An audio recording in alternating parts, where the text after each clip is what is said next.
السلام علیکم ورحمۃ اللہ وبرکاتہ۔ اعوذ باللہ من الشیطان الرجیم، بسم اللہ الرحمن الرحیم۔ میں آزاد ہوں کے سلسلے میں آج ہم بات چیت کریں گے عزت و احترام میرا حق ہے۔ اسلام کی بنیاد دو چیزوں پر ہے، ایک اللہ تعالیٰ کا خوف اور دوسرے انسانوں کا احترام۔ انسانی احترام کا سلسلہ مرد اور عورت دونوں کے لیے برابر ہے۔ جیسے مرد کی عزت ہے، اسلام عورت کو مرد سے بڑھ کر عزت دیتا ہے۔ نبی صلی اللہ علیہ وسلم کس قدر کیئرنگ تھے۔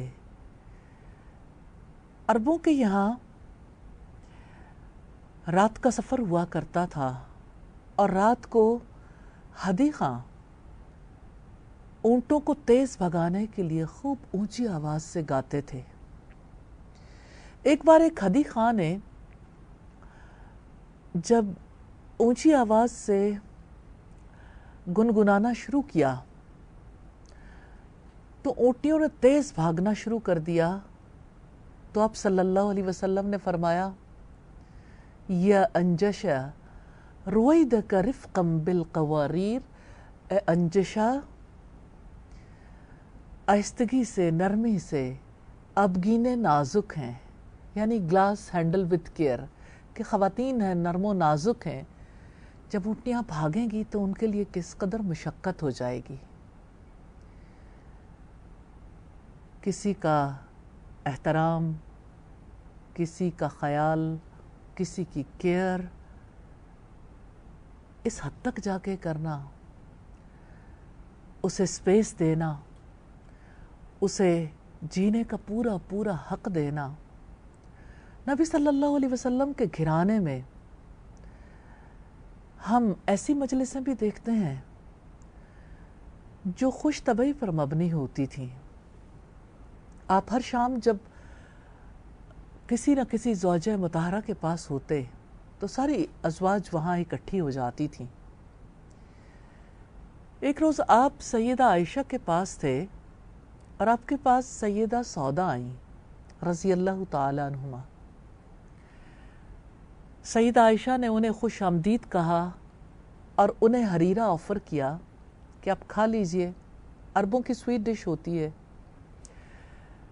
سیدہ سودا نے کہا کہ میں نہیں کھاؤں گی۔ سیدہ عائشہ نے کہا، اگر آپ نہیں کھائیں گی تو میں یہ آپ کے منہ پر مل دوں گی۔ سیدہ عائشہ کی عمر دیکھیے اور سیدہ سودا کی عمر دیکھیے۔ سیدہ سودا ان کی ماں کی عمر برابر تھیں، لیکن رشتہ ایک برابر کا تھا اور آپس میں خوش طبعی تو حق ہے۔ سیدہ سودا سوچ بھی نہیں سکتی تھیں کہ سیدہ عائشہ ان کے بارے میں ایسا سٹیپ لے جائیں گی۔ سیدہ عائشہ کو دیکھ کر انہوں نے بھانپ لیا کہ اب کچھ ہوگا۔ سیدہ سودا بھاگ کھڑی ہوئیں، سیدہ عائشہ پیچھے پیچھے، سیدہ سودا آگے آگے۔ وہ کہتی رہیں کھا لیجئے، وہ کہتی رہیں میں نہیں کھاؤں گی۔ بالآخر سیدہ عائشہ نے حریرہ ان کے منہ پہ مل دیا۔ جانتے ہیں اس مجلس میں نبی صلی اللہ علیہ وسلم بھی موجود تھے، لیکن آپ نے دونوں کے جذبات کا کیسے خیال رکھا؟ نہ سیدہ عائشہ کو کچھ کہا، نہ اس بات پہ تبصرہ کیا۔ ایک خوبصورت اسمائل آپ صلی اللہ علیہ وسلم کے چہرے پر تھی کہ ہر ایک کا حق ہے، وہ ایک دوسرے کے بارے میں فیصلہ کر سکتا ہے، اور ہر ایک کو سپیس دینا کتنا زیادہ ضروری ہے۔ تو نبی صلی اللہ علیہ وسلم اپنے گھرانے کی خواتین کے جذبات کا کس قدر احترام کرتے تھے۔ ہم دیکھتے ہیں کہ نبی صلی اللہ علیہ وسلم ایک طرف اگر جذبات کا احترام کرتے ہیں تو دوسری طرف اگر معاملہ حد سے گزرتا ہے تو اس پر اپنی جانب سے اصلاح بھی کرتے ہیں. جیسے ایک بار ایسا ہوا کہ سیدہ آپ صلی اللہ علیہ وسلم کی کسی زوجہ مطہرہ نے حضرت صفیہ کو یہودن کہا، تو آپ نے فرمایا کہ آپ نے ایسی بات کہی ہے کہ وہ سمندر کے پانی کو بھی گدلا کر دے، کیونکہ کسی کی عزت اور احترام کی دھجیاں اڑانے کا حق کسی کو نہیں دیتا اسلام.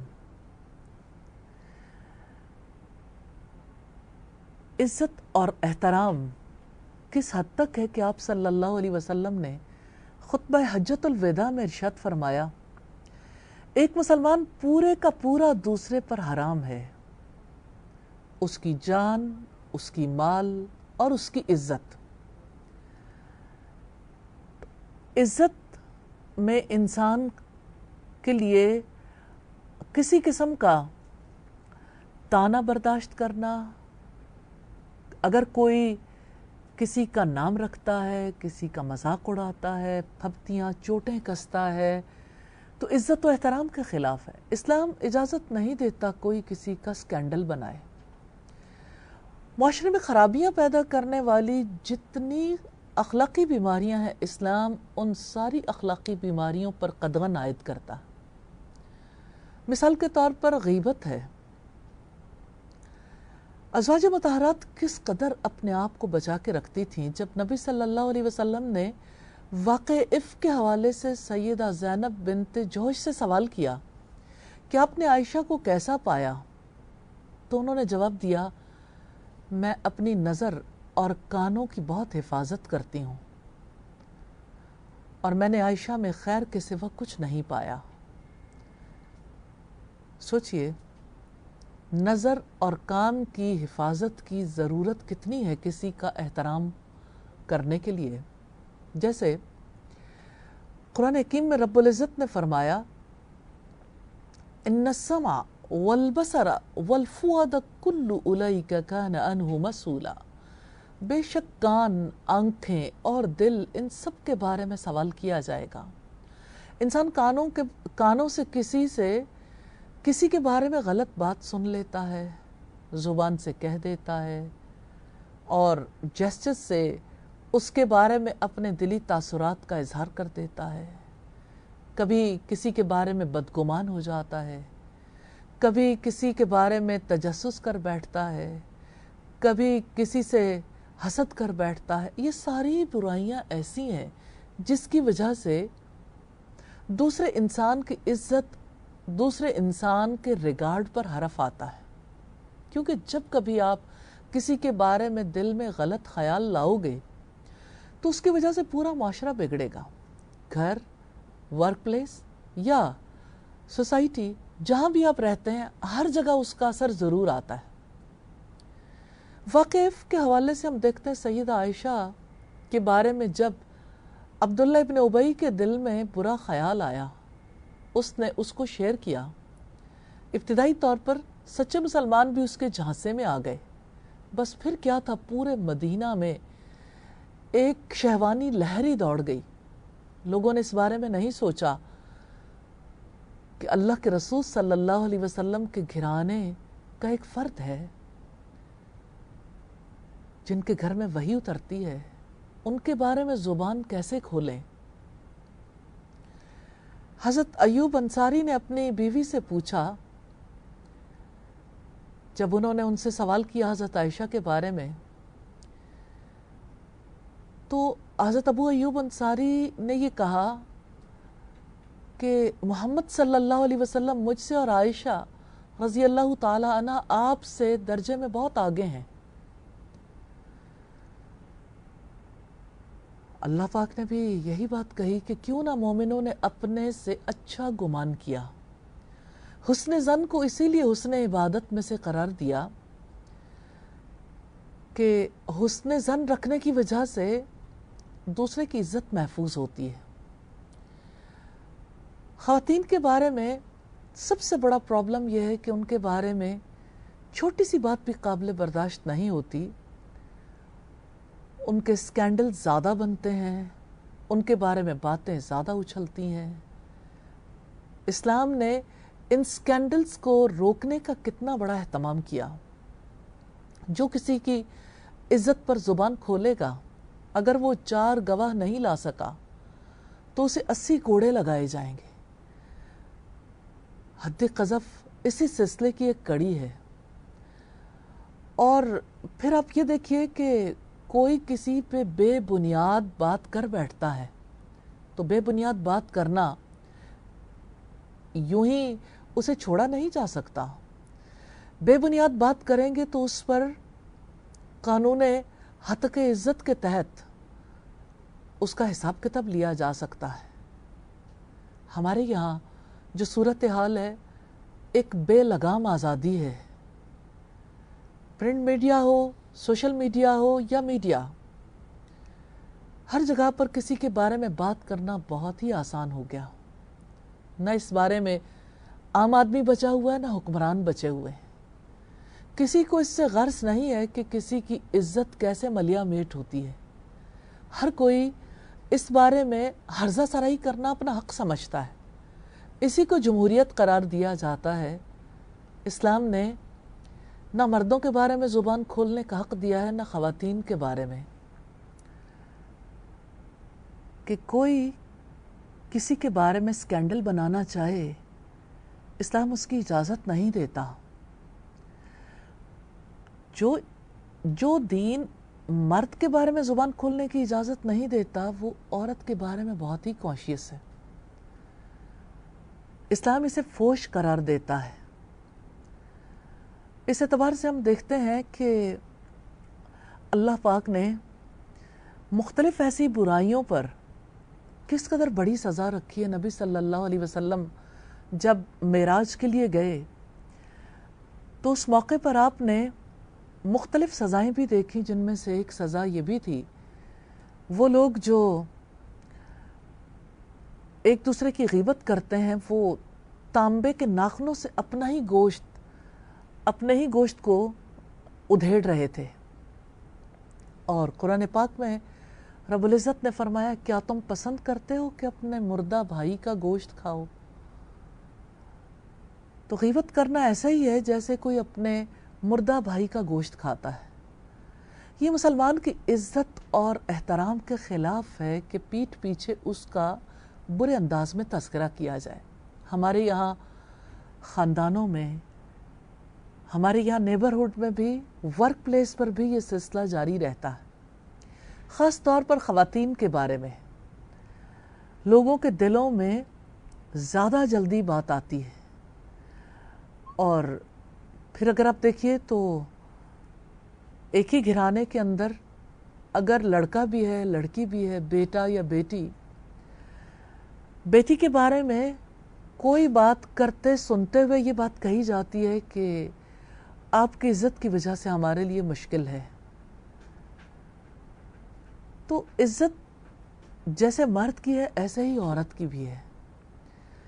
عورت بھی عزت چاہتی ہے۔ عزت کرنے کا تقاضا یہ ہے، احترام کرنے کا تقاضا یہ ہے کہ اس کے بارے میں بدگمان نہ ہوا جائے، اس کے بارے میں کوئی ایسی بات نہ کی جائے جس کی وجہ سے اس کی عزت پر حرف آئے، اس کے پیٹھ پیچھے ایسی بات نہ کی جائے جو اس کے سامنے کی جائے تو اسے بری لگے۔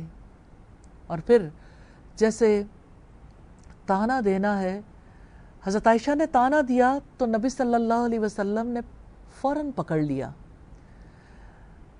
اسی طرح سے آپ صلی اللہ علیہ وسلم کے گھرانے کی خواتین کی طرح دیگر خواتین کے بارے میں بھی سب لوگ انتہائی کانشیس تھے، اور آپ صلی اللہ علیہ وسلم نے اس بارے میں صحابہ کرام کو انتہائی محتاط بھی کیا۔ اسی وجہ سے یہ کیفیت ہو گئی تھی صحابہ کرام کی کہ خواتین کے ریگارڈ میں، ان کے رسپیکٹ میں سیدنا عمر کھڑے نظر آتے ہیں، حالانکہ لوگوں کی بھیڑ ان کے ساتھ ہے۔ ایک خاتون نے انہیں روکا ہے جن کا نام خولہ بنت ثعلبہ ہے۔ بہت دیر گزر گئی اور جب جارود نے یہ کہا کہ اے خاتون، تو نے امیر المومنین کے بارے میں اچھا نہیں کیا، تو تو حضرت عمر نے کہا کہ یہ خاتون مجھے جتنی دیر بھی روکتی میں رک جاتا کہ یہ تو وہ خاتون ہیں جن کے بارے میں آسمان سے وحی نازل ہوئی۔ حضرت عمر کے بارے میں ہم دیکھتے ہیں کہ شفا بنت عدویہ کا بہت ریگارڈ کرتے تھے، بہت احترام کرتے تھے، ان کی رائے کو بہت زیادہ پریفرنس دیتے تھے، سید عائشہ کی رائے کا بہت زیادہ احترام کرتے تھے۔ جب کبھی فقہائے سبع کسی معاملے میں کسی نتیجے تک نہیں پہنچ پاتے تھے تو سیدہ عائشہ کے پاس اس معاملے کو پہنچاتے۔ اس بارے میں قرون اولیٰ کے مسلمان فرق نہیں کرتے تھے کہ علم رکھنے والا مرد ہے یا عورت۔ آج ہم اپنی سوسائٹی کا اگر جائزہ لیں تو دین کے معاملات میں خواتین کو بات کرنے کا حق دینا کتنا مشکل ہو گیا، اور خاتون کی بات کو قبول کرنا کتنا مشکل ہو گیا۔ خاتون اگر کسی دینی بات کو بتاتی ہے تو سب لوگوں کو محسوس بھی ہوتا ہے۔ اگر مردوں کو حق ہے کہ وہ دینی معاملات میں تحقیق کریں، زیادہ علم حاصل کریں، زیادہ معاملات کو سمجھنے کی کوشش کریں، تو ظاہر ہے کہ علم والے اور بے علم برابر نہیں ہوتے۔ خاتون اگر اس مقام تک پہنچتی ہے تو خاتون کو وہ رتبہ، وہ مقام دینے سے اوائڈ کیوں کیا جاتا ہے؟ اللہ تعالی ہمیں اپنے اسلاف کے طرز عمل کو پیش نظر رکھنے کی توفیق عطا فرمائے۔ عزت و احترام عورت کا حق ہے، اس بارے میں انبیاء نے کبھی بخل سے کام نہیں لیا، صحابہ کرام نے بخیلی نہیں کی۔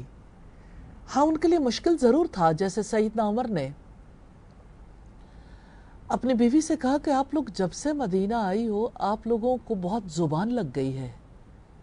تو انہوں نے کہا کہ خطاب کے بیٹے رکیے، آپ پہلے اپنی بیٹی کو دیکھیے، وہ سارا دن رسول اللہ سے روٹھی رہتی ہے۔ تو سیدنا عمر غصے میں بھرے ہوئے حضرت حفصہ کے پاس پہنچے اور ان سے پوچھا، کیا یہ سچ ہے کہ آپ سارا دن رسول اللہ سے روٹھی رہتی ہو؟ تو انہوں نے کہا، یہ ہمارا آپس کا معاملہ ہے۔ یہ وہ طرز زندگی ہے جو محمد رسول اللہ صلی اللہ علیہ وسلم نے سکھایا۔ اس انگھڑ قوم کے لیے اسے سیکھنا بہت مشکل تھا۔